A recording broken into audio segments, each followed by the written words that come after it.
Shane, how do you think you ended up right here? Where do we even start?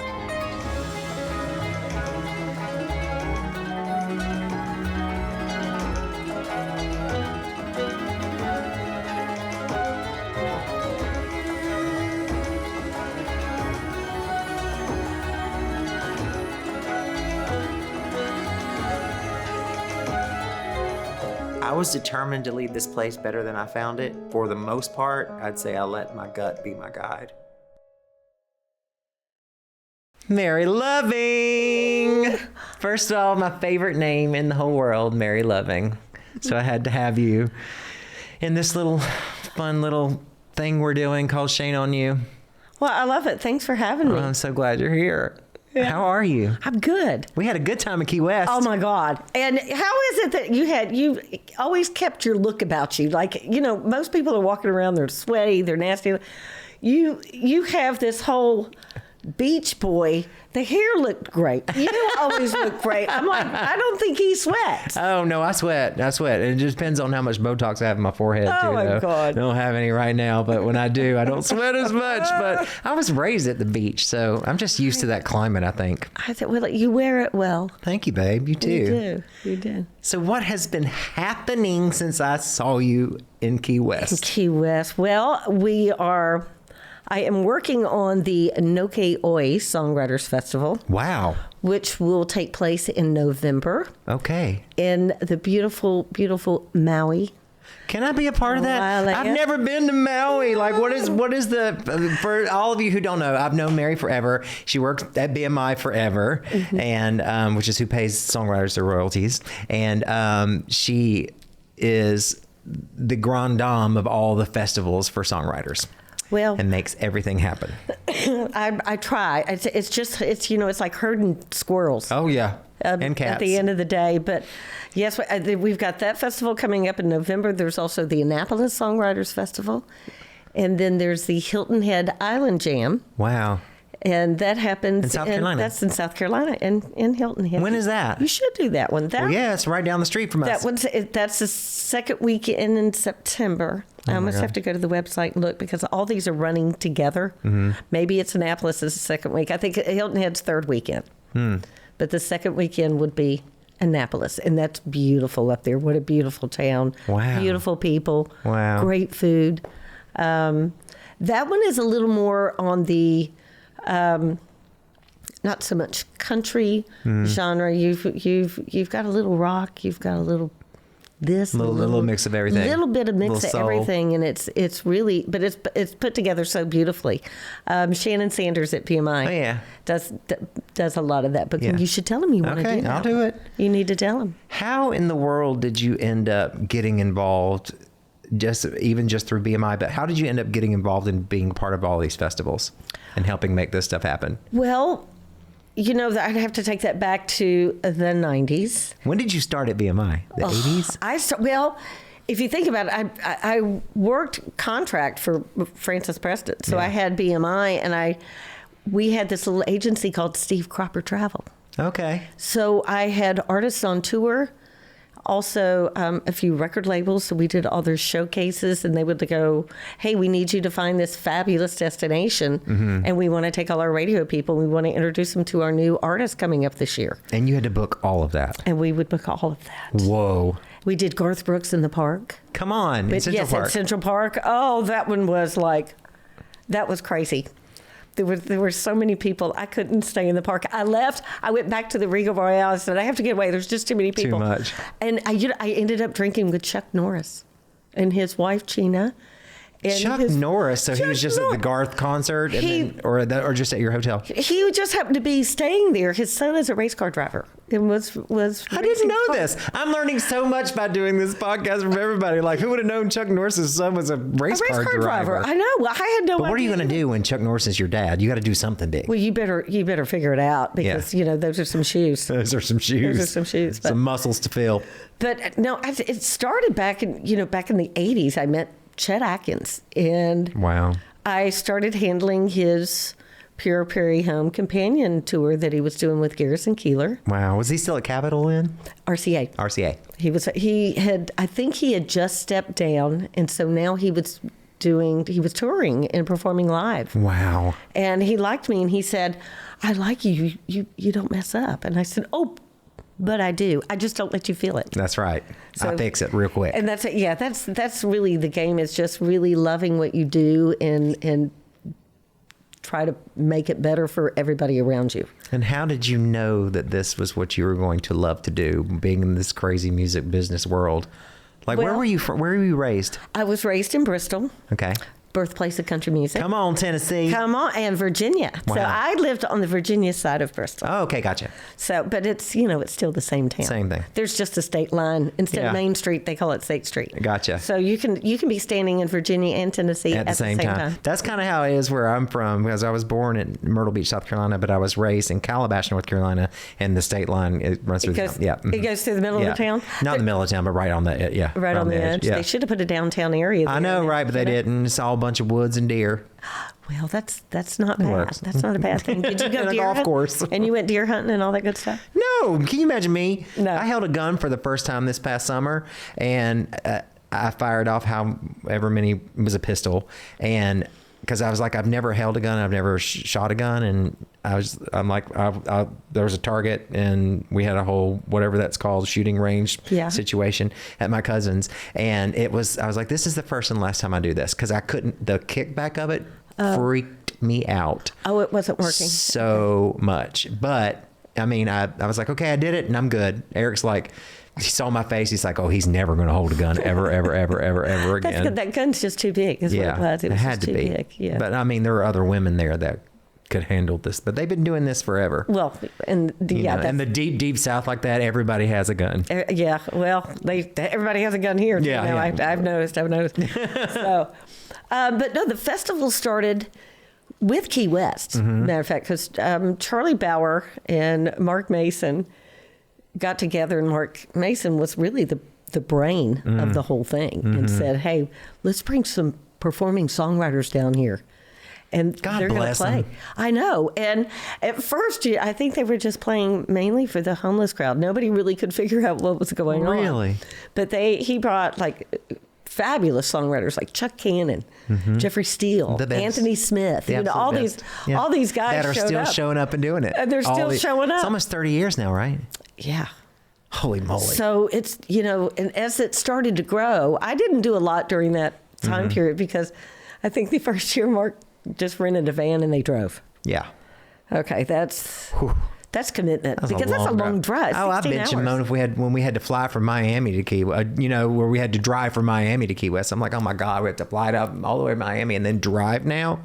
Yeah. Yeah. Well, we stopped for food. Yeah, but can you imagine having to drive from here to? Oh no. Oh no, that's gone. That's a little too far. But it did catch on. Yeah. Obviously. And it kept growing, and more songwriters wanted to perform. And it was a great place for writers who didn't know each other to get together and kind of take the appointment out of the right. Yep. So now they're like, and they were able to enjoy each other's music and go, wow, that guy is on my vein, or I want to write with her, or... That happened to me on this trip. I haven't done the Key West Songwriters Festival in a while. The last time I was down there for actual performing or whatever, I would go every once in a while and not perform, because Hillary, Lindsay, and Carrie Barlow and I would go down there, because this always falls around my birthday, because my birthday is April 29th. And we'd go down and we'd rent a house, or Jesse Frazier would rent us a house, because that was my publisher at the time at Major Bob. And we'd go and hold up in a house for a few days before the whole town got there. And then we'd go and pop up and do shows here and there or whatever, but never have to actually be on the roster. So we didn't have to do something if we didn't want to do it. But if that festival didn't exist, I wouldn't have written songs for Carrie Underwood or Little Big Town or a lot of different artists, because I wrote songs there, and I've had the most incredible luck writing songs there on my birthday that have all gotten recorded. So it was meant to be. It's completely meant to be. And it's because of people like y'all that have just kept this whole thing going. Yeah. And on this last trip, I actually just got to shoot a documentary. What? For a Key West Songwriters Festival. Gee Did you? Me, James Slater, and several other songwriters, and they followed me around from the time I got off the plane, and I shot for 3 days, and we had a blast. Oh my gosh. It was amazing. Where was I? I think I was hanging out at the Yeah, pool. you were hanging out. You were having a good time. I was having a good time. You're having a real good time. But you're so right, because I ran into people. I was so happy that it's so funny, because I was with my this artist songwriter that I've been developing since she was 14 years old. Her name's Abby Kabler, and or Abby Rowe, and I started developing her as a songwriter and artist when she was a teenager. And then she decided she didn't really want to go the artist route. And finally, when she re-entered doing songwriting, like really going for it full time, she moved away for a little bit, got married, came back and called me. She's like, hey, I was really young and not really applying myself, but I know you really believe in me, and I'm just sorry I dropped the ball, blah, blah, blah. I was like, honey, I will help you anytime. I think you're incredible. Let's do this. And, we started getting some different songs recorded by Jenna Davis, and a couple, things like that were starting to happen. And she and I were standing in my kitchen, and I said, you know what? You should do this Key West Songwriters Festival. Let me email Leslie Roberts real quick and see if there's any openings. And she had just signed up for Texas Songwriter Competition. Oh, okay. And she won. Liz Rose and Lori McKenna picked her, and she won because she's from Texas. Oh my gosh. So I emailed Leslie, and I was like, hey, am I getting an invite to Key West? I haven't done it in a while. And she's like, yes, we've sent you 3 emails and you haven't responded. So they were all in my junk mail. And the cutoff for the festival was the next day. Oh my God. And so I got in, and they brought Abby down, and it was magical. But I got to like the Brummies, like John and Jacob. Oh yeah. Because we went to that show together down there. There were so many people that I hadn't seen in years. And it's so much fun to be in that environment, like where everybody's having a good time. We don't drink anymore, but everybody else is drinking and having a really great time. Yes. And going to just watch other songwriters, especially really great songwriters that have inspired you through your life, or then the new up and coming ones. There's this girl, Ava Sepulta, I think. Oh yeah, Ava's wonderful. She's phenomenal. We did a round together, my last one, and I was just like, I need to know you, and I have to write songs with you, and it's already happening. Both the people on that lineup, and that's what this was geared. Yeah, that was what it was geared for, and. Get out of the town. The town comes, but get the town out. But now I remember you went to Martha's Vineyard. I did. Oh my God! Can you believe how long? That was like 15 years ago. That had been 15 years ago. But you know what? We were going everywhere, and it was basically. Mark Mason would look at me and he goes, we need another fabulous destination. Yeah. So we have been to the Bahamas. We've been to the West Indies. We've been to Colorado, Martha's Vineyard. Duck Key. I mean, yeah. And Duck Key. Well, that one was not a Be My thing. Oh, gotcha. That was Hawks K said, hey. We need some talent. And we really want to see what you've got because we like what you're doing with these songwriters. And I said, well, let me come down. I'll bring some people. We'll make some magic. I mean, Mary, do you know what a blessing that is that you do that for songwriters? First of all, so many of us are singers and performers and haven't, quote, made it on the artist side of things or whatever. But to get that opportunity to go be on a gorgeous stage in a gorgeous venue, get paid, because it's so hard for songwriters to get paid. And especially during a time when we were kind of coming out of COVID, they were outdoor events that we got to do and get paid and be in a beautiful hotel. And I'm so grateful for that and grateful for you that you just keep this going and doing it for everybody that you love. People you know, people you don't know. Well, I love the songwriter. I mean, who else could talk about my heart in 3 minutes or less, what took me a lifetime to get through. Oh my gosh! At the end of the day, and that's what it is. And when you have that favorite song that all of you guys have written, you've got that. People they walk up to you all the time. My favorite song. Or this song changed my life. Or that song changed my life. You wrote my life. You're making me look good. It wasn't like, I was like, hey. But yeah, that was, COVID was really hard on so many songwriters and artists alike, because all of a sudden, you're doing that in person thing back and forth, and then it's just gone. Yeah. And you can play in your garage and you can Okay, there's a YouTube. Go to this YouTube. Yeah, we were even doing Our songwriting sessions and shows online on Zoom and stuff, just to give some entertainment to somebody, It's crazy. So how old were you when you left Bristol and came to Nashville? Did you come to go to school here? No, I left I moved here in 1986. Come on. And I moved here in 1996. And Phil Graham affiliated me as a songwriter at BMI. Come on. So I came and I was actually gonna write songs, and then I went, man, I kind of got to pay the rent, and I've got a baby, and I'm gonna do this other as well. And I looked up and I just kind of went, hey, there's nobody really taking care of these artists and songwriters on a logistic basis level. I mean, there wasn't anybody taking care of, like, let me handle your tour.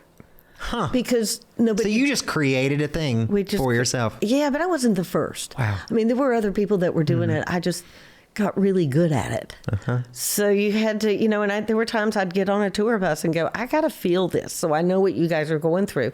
And so, you think about those bus drivers that are driving all night long and those crew members that are living on a tour bus. And the scheduling of it all. And they're just like, hey, I just want to get something to eat and a shower. And it's a hard life, isn't it? And it's 6:00 in the morning, so you got to make sure they can get in that hotel room, and that they, you got to love on and your good people. on you. You got out there and did it with them. I went out there and did it with them because I needed to know. Yeah, I needed Make to see your business what was your going business. on.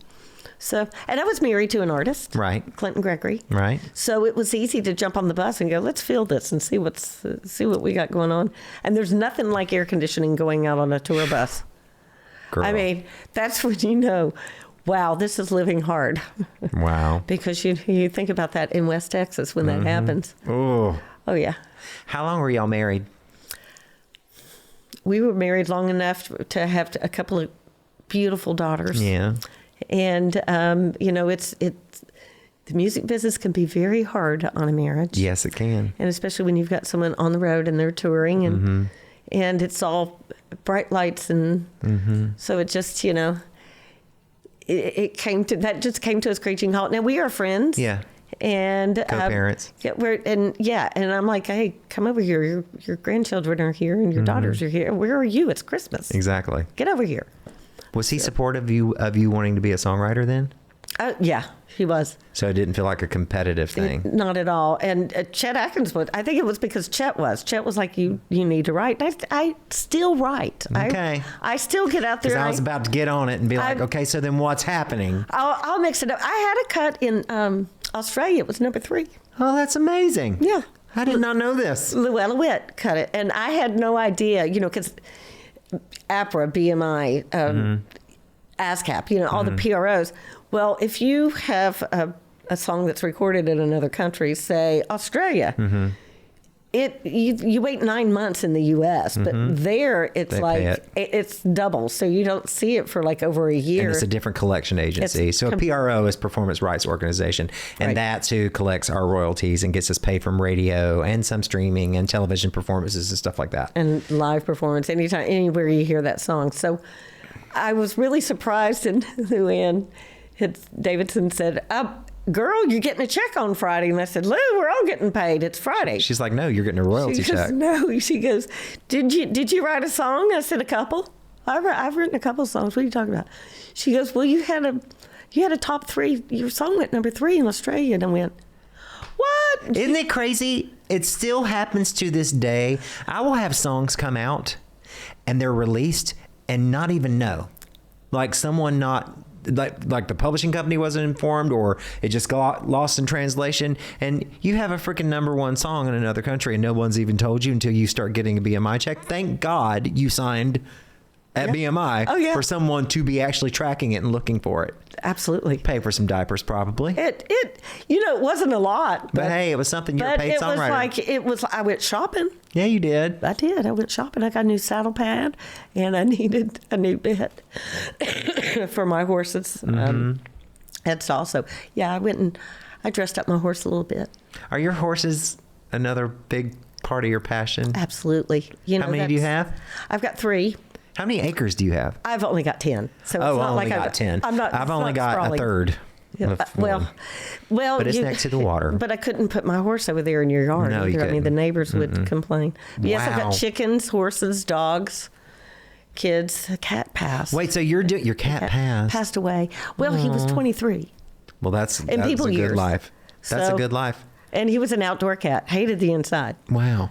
So it's, I think that, and the reason I had the horses and the reason the dogs and the animals is I did not want my children being raised by the idiot box. Gotcha. No TV. Yeah. No, none of this. So they were outside and they were with me, and we would camp and we would take the horses and we would ride for the weekend. Come on. Oh yeah, that's So we literally, I was just in LA a couple weeks ago, and I did a podcast with Dina LaPolte, the lawyer, badass lawyer, and we had the most fun. And she then said, "You and Eric are coming horseback riding with me tomorrow with my kids." And I was like, "Ma'am, I have not been on a horse since I went to South Africa in 2009. That's the first and only time." And it scared me to death because we didn't grow up on horses. I grew up on a shrimp boat, we just didn't do that when I was a kid. But we went to Griffith Park in LA and rode horses in Burbank, and we had the most fun. But those horses were ginormous. Yeah, they're kind of big. They can be intimidating. Yeah. But I don't think I've ever met one I didn't like. Aww. I like more horses than I do some people. They live for a long time if they're healthy, right? Yeah, I had I had a horse that they had horses more than I do with people. I retweet. but they had retired one of the mounted patrol horses in Metro, because you remember the horses that were coming through. Yeah. So when they were retiring Hack, which was like one of their first horses, they were like, "Well, it's time for him to retire. We didn't think about this. We don't know what to do with him." And I go, "Well, if he doesn't have any real problems like clavicular or something that's going to cost me a lot of money to try to figure out, and then I'm just going to be doctoring him, I'll take him." So they thought, okay, well, this horse is on its last legs. We'll just see. He's probably going to die on her. Mm-hmm. I was riding in Percy Warner Park, and my children were with me, and Haley was on Hack, and I ran into one of the police officers, and he goes, "Oh my gosh, how are you?" And I'm like, "You've got somebody pulled over." And he goes, "They can wait. How is everything? How is Hack?" And I go, "Well, he's coming right up behind me." And he goes, "Okay, I swear I thought that horse would probably already be gone." And I said, "No." I said, "The kids play on him every day, so he has a job." Wow. And he lived to be 44. 44? 44 years old. They live that long? They typically don't. Most horses have a lifespan. I mean, It depends on if they were a workhorse or is it like us, body in motion stays in motion kind of situation? I think so. Yeah. I think as long as they're working and they've got a job and they've got someone who's loving on them. I mean, all of mine live to be to be really old. I love that. So. Oh, that's so good. It's like, that's the thing about dogs. It's like, especially big dogs don't usually live very long, and small dogs live for a pretty long time. Spike's 14. But you talk about, I can't talk about it. I get so upset. Stevie Frazier. So she and I are the same about our dogs. We're like, when we start just look at them and just start to think about them not being here, we have a full day meltdown about it. So I just try to just feed him the good food, take him on his walks, love on him, and he's still bouncing around like a little puppy. And they will do that. Yeah. They'll do that. You literally have, how many chickens you got? 22. I had 25. Oh, they get There was a few. No. They live a long time too? No, not really. Okay. I mean, I've had chickens that have lasted like 6-7 years, but eventually too they stop laying. Okay. So, there's that, but you just kind of start growing more. As long as you've got a rooster, you can just keep adding. Mary, you're like a hot commodity because the price of eggs up until recently has been crazy. Were you selling eggs to people? No, my neighbor. Your neighbor? My neighbor does. Little sweet September. She does. And she's got her name is September? Her name is September. Do you know my friend Angela in Vegas? Her middle name is September. Angela September Johnson. I've never, ever heard of another person named September. I know. She's the only September I know. And wow. And she's just lovely. And she has her sign on the road, eggs $4 a dozen. $4 a dozen? Because it's the normal rate. She didn't go up. She didn't have a bird flu. Oh, well, that's good.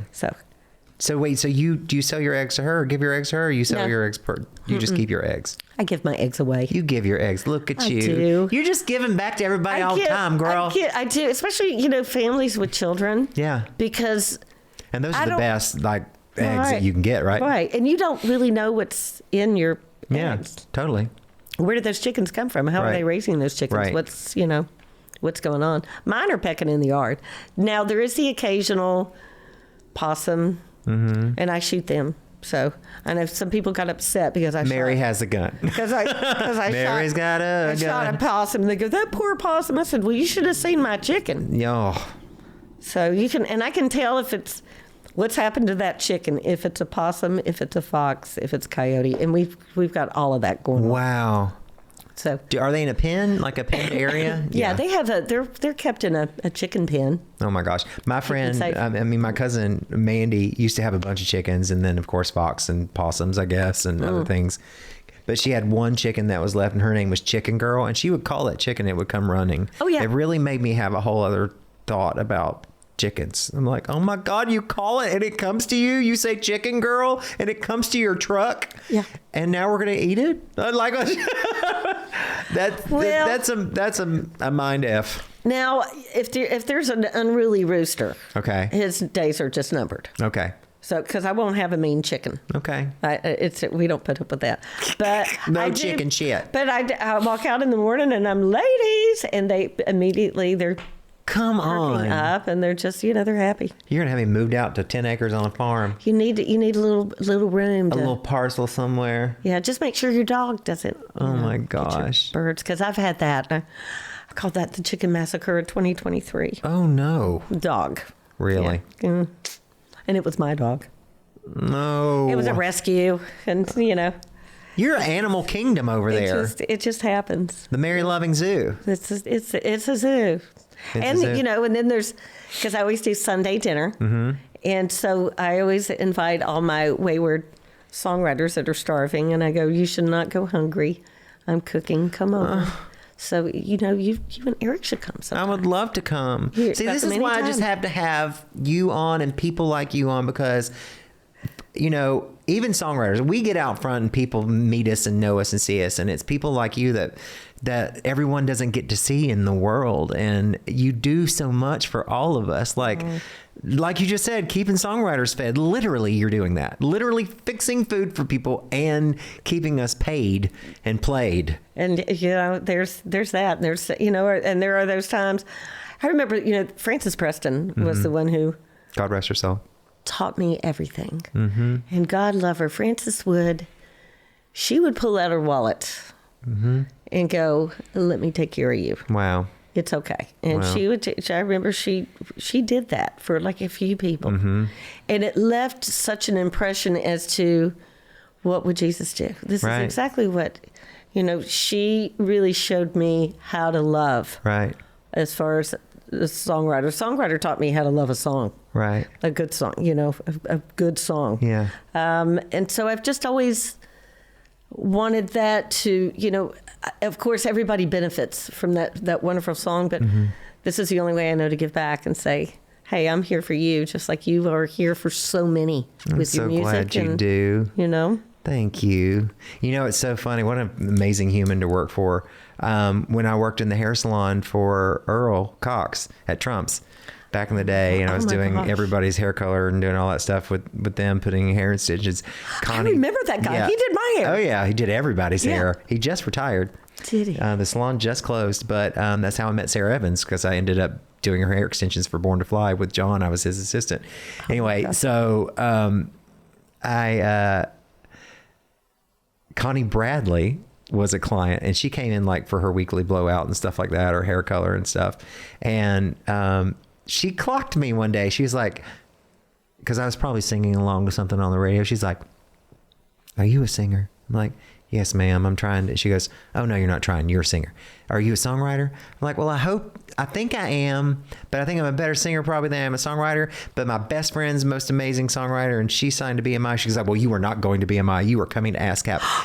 Do you know, as soon as we got done with her hair, her highlights and her blowout, Connie Bradley drove me to ASCAP to sign me and show me around the building. And I didn't tell anybody at the salon at that point that I was writing songs, like, because that's not what I was there for. I was like, because I had to have a job and had to learn a trade to do something until something happened with music. But Connie Bradley took me That's over what there. I miss about Music Row are the characters. Right. And Connie was a character. Frances had, she was the grand dame, but Oh, yes. there were so many characters, and, they're retiring now. I know. And a lot of them have left, and those are some big shoes for some folks to fill. They and are. I hope they are kind of doing this in the sense that we've always done it in Nashville. Right. But I don't know if a lot of them know that way or not. That's why I'm so grateful that you still find joy in what you do, and that we can all still be connected, and you're like that common thread that goes through all of it to keep everything going,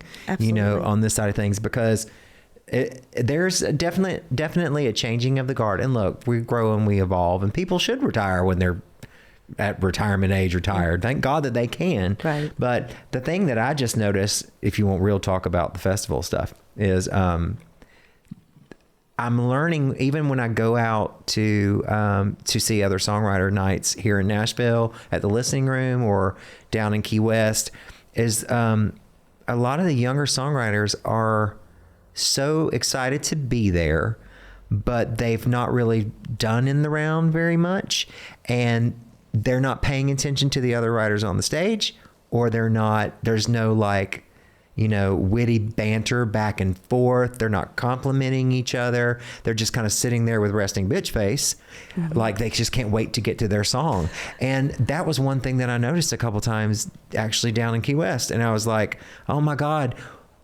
I'm here for a reason. I need to be able to talk to some of these kids. If I do sessions with them, be like, yo, when you get on stage, you're there to put on a show. You're there to perform for all these people that have come from all around the country to see you sing. And there's got to be some banter, some back and forth, some paying each other compliment. Like, it was literally the weirdest thing I saw so many times. And I'm like, this is going to go away if we don't start mentoring some of these kids. They need Songwriter Etiquette 101. Yes. And you are not the first to notice that, because I have noticed that. And there are times that I will get up and walk out. Yep. Only because that drives me crazy. It feels so unappreciative and so ungrateful. And I'm like, if we don't start talking about this and start teaching these kids, here's the thing. It's just like when in the room where it used to be me and Hillary and Carrie would write a song. Right? And then we would book the studio, and then we'd hire all the musicians, and then we would go record 5 of our new songs, paying all these musicians to play on our songs. And then it started to shift where there would be a producer in the room who was building a track, and who is now a songwriter as well. And they might have Carrie play the guitar, and then they'll come up with a drum loop, and then they'll kind of build it all on the laptop. But what that's done in Nashville is all these top tier, incredible musicians aren't getting paid to do the job that they came here to do. And with songwriters and doing writers rounds. I mean, so many of these bars downtown, so many of these bars here on Music Row, wherever we are in Nashville, thrive off of songwriters coming to perform. But if you've got people on stage that don't know how this room works, how to have banter with the room and bounce off the songwriter and compliment them, talk to them, talk about the story of why they wrote. They're like, I just wrote this song with so-and-so, and play it. Well, it's like watching paint dry. Exactly. My daughter, Allie, Clinton's daughter, she's writing. She is. And I'm so proud of her. She's doing so great. And she's really come into it. And that was one of the things that I said, when you are up there and you have that other songwriter that is performing, don't you dare pick up your phone and look at your phone. You are to stay engaged just as they will be engaged with your song. Right. Listen to those songs, because you may never know. You're probably going to want to write with that guy. And they won't. And you know what? It happened where somebody did say, wow, thank you, because you were listening to my song. And she goes, yeah, I was listening to your song. You were listening to my song. Right. Or singing along with their song. Or thanks for playing that lead. Yeah. You know? Or noodling along on the guitar, whatever you're doing. I witnessed that in Key West. Yeah. I was at a late night show, and there was like one hit songwriter on the stage, and the rest were new or whatever. But I've seen them in Nashville to know that they know better, but there were two girls in the middle of the stage who both had their phones, and they were literally going through social media while a songwriter was performing on stage. Yeah. It's like, how do you not know this? You have to. But you don't know what you don't know. And we got to school them, Mary. We got to school them. that is definitely something to be mentioning. Right. And it's not like I have never mentioned it. Yeah. There are times that I go, do not let me see that phone. Mm-mm. There's nothing you need to be doing on your phone because you're on stage. Mm-hmm. And nobody wants to watch you on your phone. They want to hear you perform your song. Mm-hmm. And they want to hear these other performers, but nobody wants to watch you do that. No, nobody. It's like, well, I don't want to watch you eat either. If you're gonna bring a burger with you. Exactly. So. Oh my gosh, I think a lot of it too. People have their phones on stage because they want to post on social media while they're doing something, but also because half of them don't remember their song lyrics and they need it for. Well, it depends on how many songs you're writing today, I guess. You know? Right. I've talked to some very big famous songwriters that nobody knows, and they will mention that. Man, I really want to play that song, but I don't remember the words. Can't remember all my words. I've been guilty of Googling a couple times. Let me go back and see what the song's 20 years ago. Yeah, but for the most part, I remember. But everything. People want to hear that song from 20 years ago. They sure do. You know? But then you say, "Hey, I got to get my phone out, y'all. This song's 20 years old, and I don't know if I'm able to hit this note or not, but I'm gonna go for it. I'm gonna try to do it anyway." Oh my gosh. I like those songs that nobody's heard. Yeah, me too. And that's I will when I've got that moment with a songwriter and that we're just sitting there and they're like, let me just play you a few things that I'm doing. I go, I want you to play me your favorite that you wrote. Maybe nobody did it. Most joy, or maybe somebody needs to do it because you never know how long it's going to take. Jeffrey Steele had that song, What Hurts the Most. Oh my God. And it sat there for 7 years. And nobody, Didn't several people record it too? Didn't Ty Herndon record, like different people recorded it? Attempted to record it or to get it done. But that song just turned out to be, such a monster. And he talks about too, when he wrote that, he goes, monster too. It didn't start out with what hurts the most. He started out with what means the most. Whoa. He said, so that one word changed everything. Can turn that whole song. And I'm like, that one artist that will record that song could take that song to the top. And if maybe the wrong person gets it, or if it just sits there on a shelf. That's what always worries me, is those songs that are sitting on the shelves. And I go, but that was such a great song. It was my favorite song you wrote. Why? Well, nobody has ever recorded it. Throw it back out there. Right. That's kind of where I go with it. So. What is do you have a favorite Nashville moment? Like the thing that you're like, it's just that thing that keeps bringing you back to wanting to continue to work on the road and work with songwriters. Like, I think that moment was when I met this little songwriter, and she was so good. She was playing at the Hotel Indigo. Nobody was there. And there was only 15, 20 people. But I was like, man, I don't care. I'm coming every week that you're playing here. Come on. I'll dodge the hookers on the corner. It'll be fun. I'm coming in.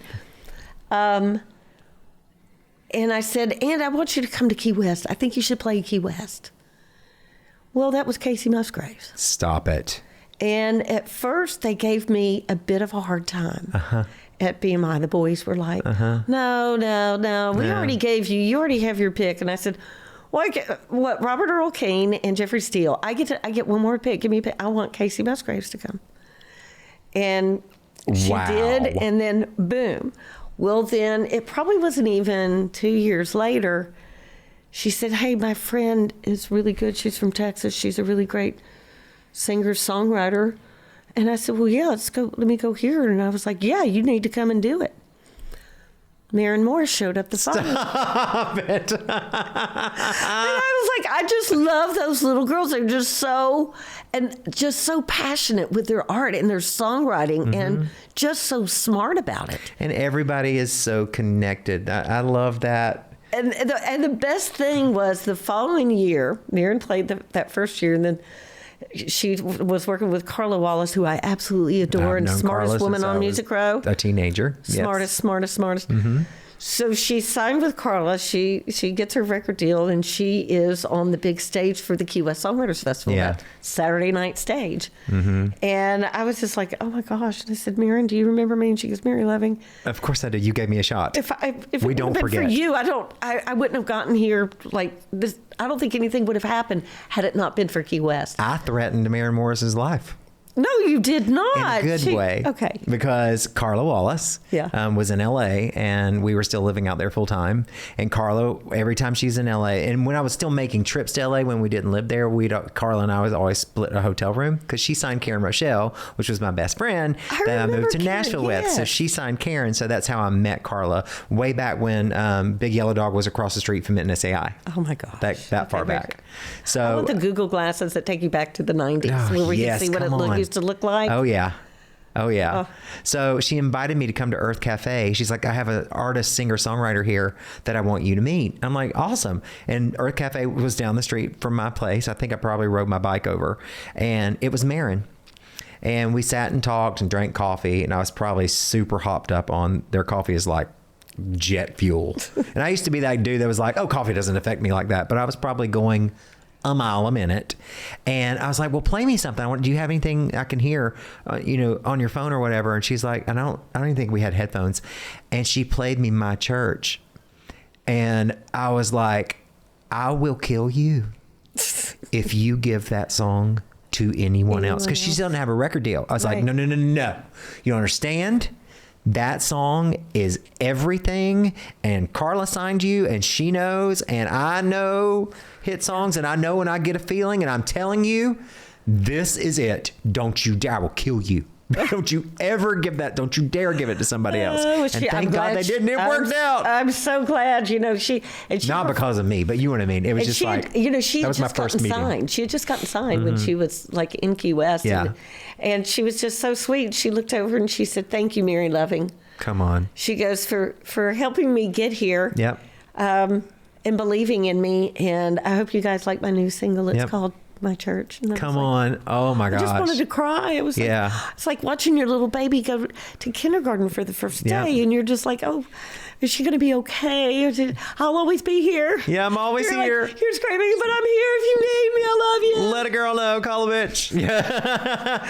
Oh my gosh. Yeah. BMI, literally that festival, but BMI in general just changed my life. Because when I signed to Major Bob, the only reason I signed to Major Bob, to Bob Doyle, was because Becca Calloway, Tishker, was writing. Well, I mean, was working for Bob, and long story short, she asked me for a song or two or whatever when she was still working there, and she played it for Bob, and then Bob ended up signing me off of these few songs that she played, and then she moved to New York and went to work for BMI, and I was still. I was like in my window of when you could leave ASCAP or whatever. Right. And she was like, okay, now I'm at BMI, so you got to come over. So Becca signed me to BMI. And, in songwriting, when you're in between hits, sometimes it's feast or famine for us. Oh, yeah. And I cannot tell you how much help that when things have been kind of hard, they've literally fed us. Yeah. And kept food on the table and been like, hey, we know you're going to have another hit, and we're going to help you out. And that's been, I've been there now since 2006. So almost 20 years. And I stopped working for BMI in 2022. Oh, I know. But I'm doing the touring thing. But you're still doing it. And I'm still doing the festivals. I know. Which is like, I'm still doing the same thing. It's just not inside the building, but it is inside the building. Before I came here, I stopped by. Yeah, because you're still family. To see my family. Absolutely. It's very old. It's very old homestead. And how does it feel now that you're on the other side of it? Because you've been, like you said, since 22, you've been gone. Yeah. How does it feel working for yourself? Love it. Yeah. You don't have to answer to nobody. Well, I do. I work with a company. I know, but you know. But they do leave me alone because they know they trust you. Yeah. Well, because I said, if you just leave me alone and let me do this, I'm no maintenance. Right. So I think that's kind of preferred. I don't know how many companies would put up with me, but this one does. So that works out. Well, I'm just grateful that BMI exists because I wouldn't know you. Oh. I wouldn't get to love you. Oh. And just get to sit here in front of you right now on the row and talk about the impact that you've made on my life and so many of my friends' lives by loving them well and giving them opportunities to perform and shine and pick up the phone and call, hey, Shane, can you come do this show? You know what I mean? Because, I mean, those checks help us. Oh, yeah. They really do. And, you know, when you've been involved in writing songs for artists who are touring the world and making millions of dollars, and you're the songwriter dependent on the check or if the song's a hit or not, you know, once you start to have a little bit of success writing for other people, and you get to start singing your songs out, it takes people like you who are out there going, hey, you know what? You need this gig here. Or you need this. We need to do a festival here. We need to do a show here. People call you because they trust you and they believe you. Mm-hmm. It's been... And your ears. Hello, Maren Morris and Kacey Musgraves. Yeah. And there's countless others. There are some others. And then there's some that, man, I wish. And I always go, don't quit. The ones that got away. The ones that got away. You know, I heard Ella Langley was... And she was like Live Oak, and she was doing a friend of mine's show. And the guy's a genius, Mark Chandler. Yep. Mm-hmm. Yeah, I've done shows for him. Yep. Mm-hmm. He's great. Yep. Love him. And he was like, man, I want you to listen to this little girl and tell me what you think. And I said, I think she's a star. And it was Ella Langley. And she is. And I told her, I said, just be patient. It's going to happen for you. Yep. She goes, you think so? And I said, no, yes. I know so. You just can't stop. Yeah. And that's the thing that I think is so important for people to know now, is that dream that you've got inside of you. We're the only ones that get in the way of our dreams. We're the only ones that can stop it. God's not going to say, don't do that. It's your dream. He gave it to you. I truly believe that. But I'm just so grateful for people like you that encourage us little old songwriters trying to do it. Like, I've just started putting out my own music for the first time in forever, because of people like you. They're like, Shane, you're such a great, get on stage, do it. And you give us that opportunity, and I'm just so grateful. And I'm so grateful to know you. Well, I'm the one that's blessed. Well, hey, you know, because like y'all are like all my little chickens. I just call to you. Oh, and you real chickens and little chickens. Okay, so we have a little surprise thing that we have to do. So I'm no Vanna White. Yes, you are, Vanna White, Aaron White. So we asked you for a picture of you as a little girl. Oh my God. How old are you in this picture, Mary Loving? I think I am like 6. 6 or 7. Look at that gap. You could drive a car through it. Oh, I had that gap. Do you have that gap? I did. You did. Not anymore. You fixed it. Okay. Well. I fixed it. I wish I had it. I left mine because Frances had one. And Lauren Hutton. And she said that smart people at Pincher. Yeah, I just covered mine up. That's okay. You know. Just a decoy. Keep them guessing. My gap is still under there, y'all. It's under there. It's under there. Oh my God. But so my question for you, the reason I wanted to do this is because it happens on this television show, RuPaul's Drag Race, that I love. And at the end of the season, RuPaul asked the queens on stage, what advice would you give to your younger self? And shows the picture. So that's what this is inspired by, because I think that is brilliant. So what I want to know, Mary Loving, is what would you tell 6-year-old little Mary? What's your middle name? Margarita. Okay, we have that's a whole other podcast. I know. Mary Margarita. Loving. You should see when I go through TSA. It's almost like they don't believe me. They're probably like, ma'am, we need to pat you down back here. Are you smuggling tequila? Okay. Yeah. All right. What would you tell little Margarita? Oh, now, what's your advice? Mary Margarita. Stay the course. People are going to make you angry. Never let their bad behavior affect your outcome. So that's kind of my mantra. It is. I hang on to that. When did it become your mantra? When I got on Music Row.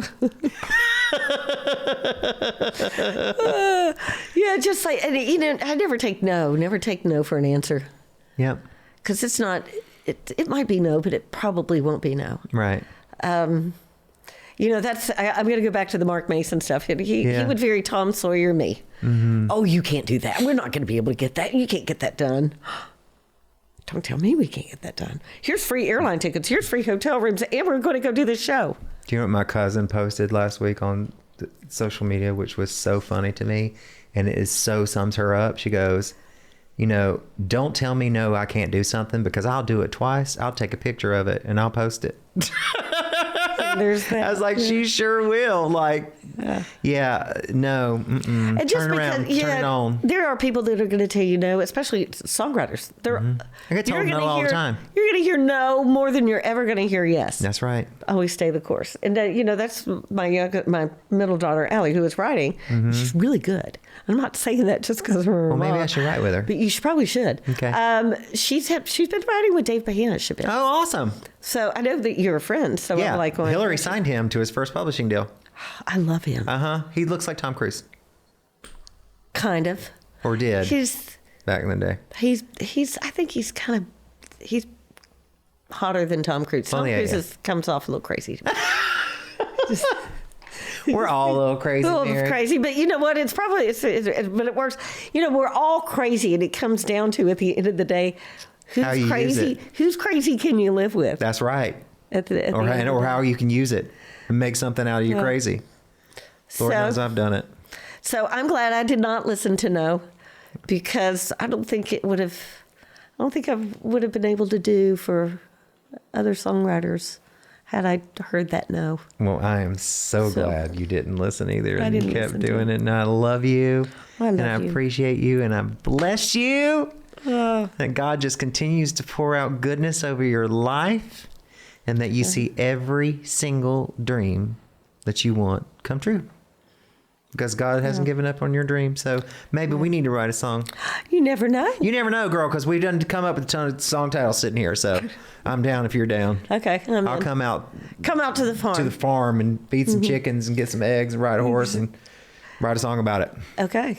All right. Deal. Done. I love you. I love you too. Thank you for coming. Thank you for having me. Mwah.